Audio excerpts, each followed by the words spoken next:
शिवसेनेच्या जिल्हाधिकारी कार्यालयासमोर निदर्शन, भ्रष्ट मंत्र्यांच्या हक्कलपट्टीची मागणी।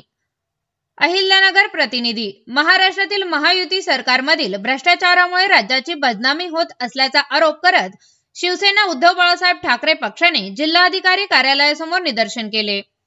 भ्रष्ट आणि कलंकित मंत्र्यांची हक्कलपट्टी करण्याची मागणी यावेळी करण्यात आली। या निदर्शनात नगर दक्षिण जिल्हा प्रमुख राजेंद्र दळवी, नगर दक्षिण विधानसभा संपर्क प्रमुख जगदीश चौधरी, तालुका प्रमुख बबनराव शेळके, युवा सेना जिल्हा प्रमुख पप्पू भाले, मनोज गुंदेचा, रावजी नांगरे, जेम्स अल्लाहाट, महेश कुलकर्णी, चंद्रकांत शेळके, मारुती राठोड, रामकिसन भिसे, आदम पठाण, सुभाष बोरसे, गौरव ढोणे, आनंद राठोड, विलास उबाळे, महावीर मुथा, विकास भिंगारदिवे, आकाश अल्लाहाट, सुनील भोसले, अनिस चुडीवाला, शैलेजा लांडे, उषा भगत, सुनील भोसले, राजेश गारगुड, अजित हसे, प्रशांत पाटील यांच्यासह अनेक पदाधिकारी उपस्थित होते। निवेदनात म्हटले आहे की राज्यातील काही मंत्री जुगार, जादूटोणा, भ्रष्टाचार व गैरव्यवहारात अडकले असून त्यांच्यावर कारवाई होत नाही। कृषी मंत्र्यांना क्रीडा मंत्रीपद देणे, समाज कल्याण मंत्र्यावर 60 कोटीचा घोटाळा व 1500 कोटीचा गैरव्यवहार उघड झाल्यानंतरही सरकार मौन बाळगत असल्याचा आरोप करण्यात आला। राज्यातील गृहमंत्र्यांच्या आईच्या नावे डान्स बार सुरू असून त्यावरही कारवाई न झाल्याचे निवेदनात नमूद करण्यात आले आहे। भ्रष्टाचारातून लाभ घेणाऱ्या मंत्र्यांची त्वरित राजीनामे घेऊन त्यांची हक्कलपट्टी करावी, अन्यथा आंदोलन तीव्र करण्याचा इशारा शिवसेनेने दिला आहे। आज आपण जर या राज्यामध्ये जर पाहिलं तर खरं म्हणजे हे सरकारच भ्रष्ट आणि चोरीच्या मार्गाने आलेले आणि मग ते चोर सरकार जर सत्तेवर असेल तर ते चोऱ्याच करणार, कारण की त्यांच्या रक्तामध्ये त्या गोष्टी आहेत।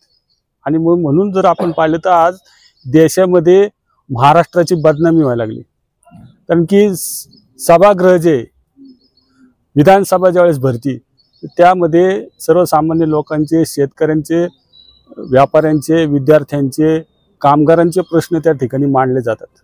परंतु त्या ठिकाणी आपण जर पाहिलं तर कृषी मंत्री रमी खेळतात, त्यांना जर त्या ठिकाणी कॅच केलं त्या फोटोमध्ये तर त्यांचा खरं म्हणजे राजीनामा घ्यायला पाहिजे, परंतु तो राजीनामा घेतला नाही।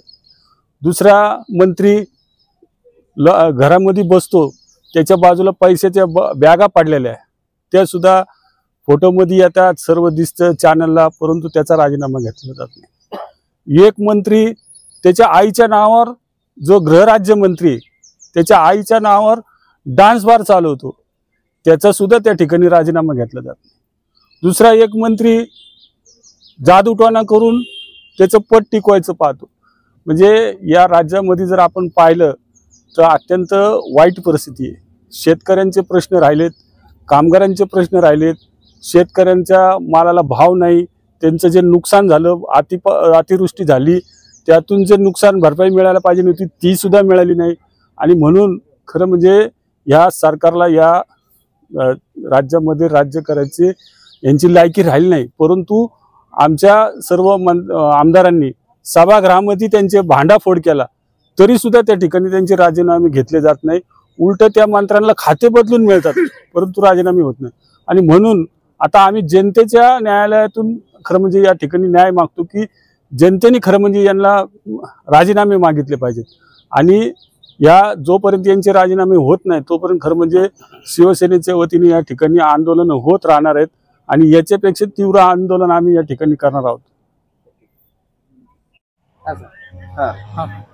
जय महाराष्ट्र।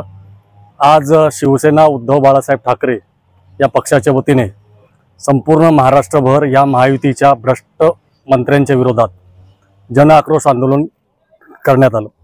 त्याचाच एक भाग म्हणून आज अहिल्यानगरमध्ये या ठिकाणी आम्ही कलेक्टरना आमचे म्हणणे मांडण्यासाठी, निवेदन देण्यासाठी आलो। आज आपण पाहता की महायुतीचे जे मंत्री आहेत, विशेष करून मिंदे सेनेचे जे मंत्री आहेत, भ्रष्टाचाराने बोकाळलेत, त्यांच्यावरती कोणाचा लगाम नाही आहे, ना त्यांच्या नेत्याचा लगाम आहे, ना फडणवीसांचा लगाम आहे, ना मुख्यमंत्र्यांचा लगाम आहे। एखादा बोका कसा बोकाळलेला असतो त्याप्रमाणे सगळे मंत्री बोकाळत आहेत, काहीही बोलत आहेत। कोण मंत्री म्हणतो आपल्या बापाचे कुठं पैसे आहेत, कोण पैसे घेऊन सिगरेट पीत बसतोय, अशा प्रकारे ह्या मंत्र्यांचं वर्तवणूक आहे। आपण मंत्री म्हणून काम करत असताना महाराष्ट्र राज्याची सेवा करण्याची आपल्याला संधी जर मिळाली असेल तर कशा प्रकारे तुमचं वर्तन पाहिजे. अजिबात त्यांच्यामध्ये नैतिकता नावाचा विषय राहिलेला नाही. मग ते भारतीय जनता पार्टीचे मंत्री असून देत, आमदार असून देत, मिंदे सेनेचे असून देत, नाहीतर राष्ट्रवादी काँग्रेस पार्टी अजितदादा पवारांचे असू देत, कोणाचाच पायपोस राहिलेला नाही. त्यामुळं आम्ही आज या ठिकाणी जन आक्रोश आंदोलन उद्धव बाळासाहेब ठाकरे शिवसेनेच्या वतीने एक निवेदन देण्यासाठी आलो होतो कलेक्टर साहेबांना की या मंत्र्यांना तात्काळ घरी बोलवा, घरी बसवा.